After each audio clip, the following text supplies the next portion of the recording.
नमस्ते दोस्तों, आप लोग के सामने एक भजन सुनाने जा रहे हैं। यदि अच्छा लगे तो सब्सक्राइब जरूर करिएगा। मंदिर के यारी यारी, मंदिर के यारी यारी, घूमे श्री राम के बदे रूसल बाण, वीर हनुमान हो की बदे रूसल बाण।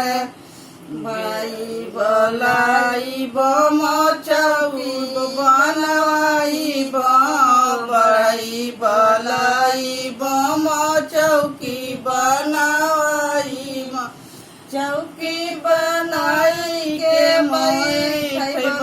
हनुमान हो के बदे रूसल बाण, वीर हनुमान हो रूसल बाण।